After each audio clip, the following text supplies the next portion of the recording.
ou prestador de serviço, pessoa física ou pessoa jurídica, ele estabelece as responsabilidades em caso do fato do produto ou do serviço. Esse conceito a gente vai trabalhar mais à frente um pouco, certo? Então, lá no artigo 17, ele traz a equiparação. Para efeitos desta seção, equiparam-se aos consumidores todas as vítimas do evento. Professor, o que tem a ver vítimas do evento?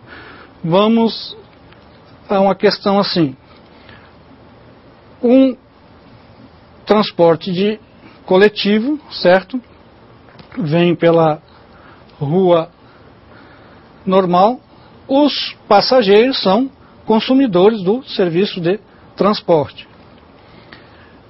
Acontece um problema mecânico no ônibus, no coletivo, e esse coletivo sobe a calçada e atropela umas 4 ou 5 pessoas, certo? Essas pessoas atropeladas não pertenciam ao serviço, não estavam sendo transportadas pelo ônibus, mas são equiparadas a consumidores.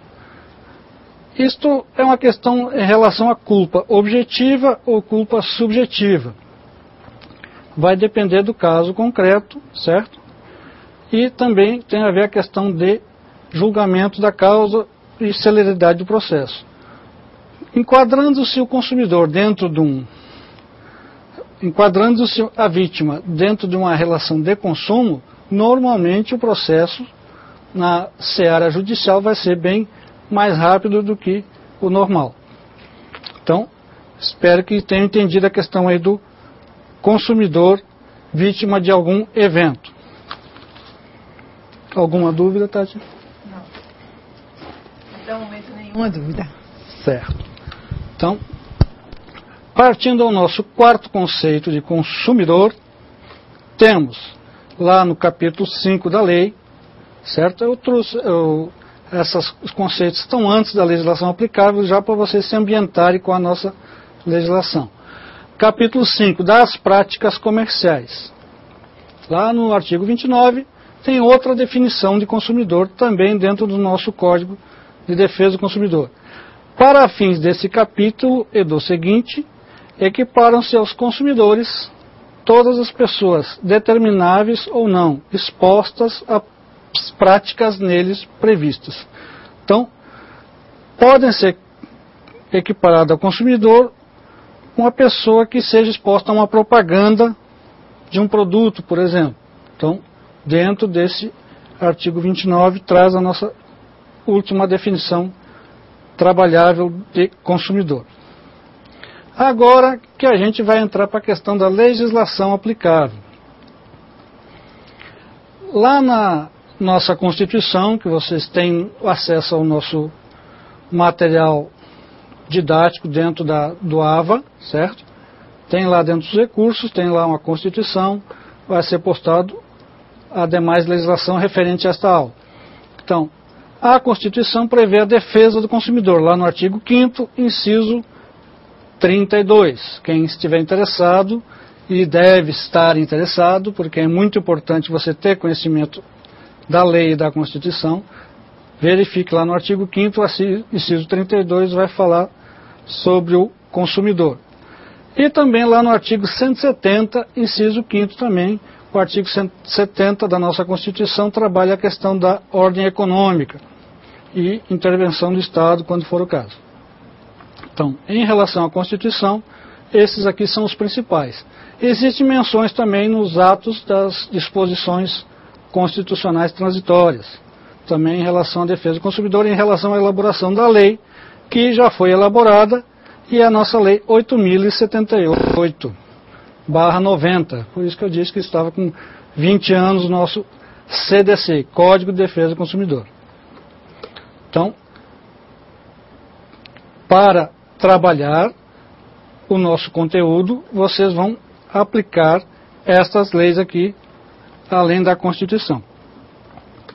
Temos também a Lei 8.137, que fala sobre os crimes contra a relação de consumo e contra a economia popular. Temos o nosso Código Civil, também trabalha a questão do dano moral, dano material, dano estético. também vai ser uma legislação de suporte em relação ao consumidor, ao direito do consumidor. Certo? Seguindo ainda temos a nossa lei 7.347. Não trouxe para vocês, mas só para vocês terem uma ideia de que seja. É a nossa lei que regula a ação civil pública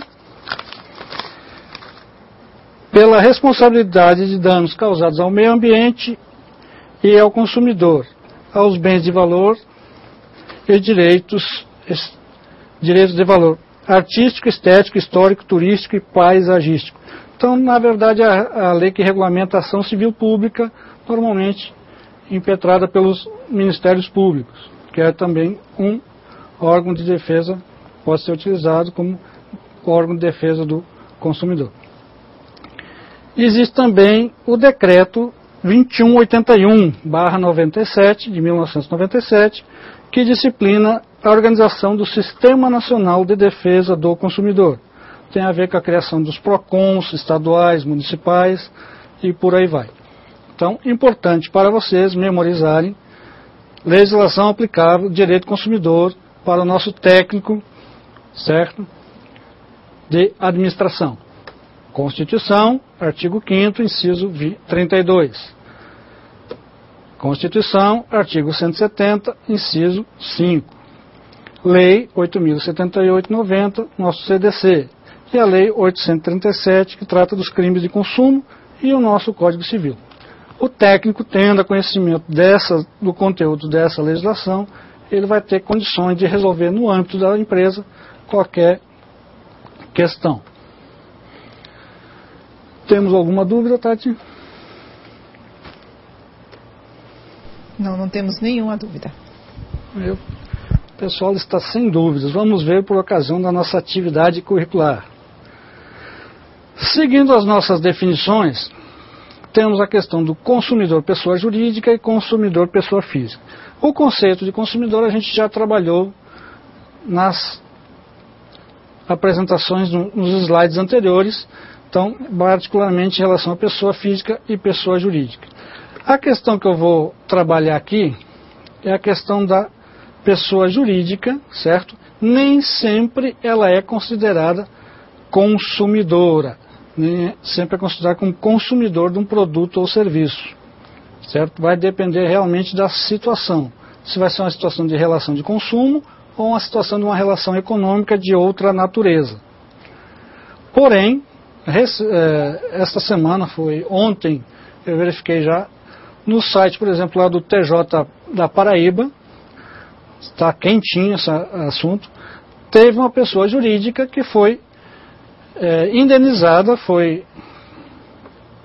teve uma decisão favorável, no sentido de ser indenizada por danos morais. Isso é uma questão normalmente que não é trazida pela justiça. Então a pessoa jurídica ela foi indenizada por danos morais porque teve a inscrição, certo, no Serasa por protesto de um título indevidamente.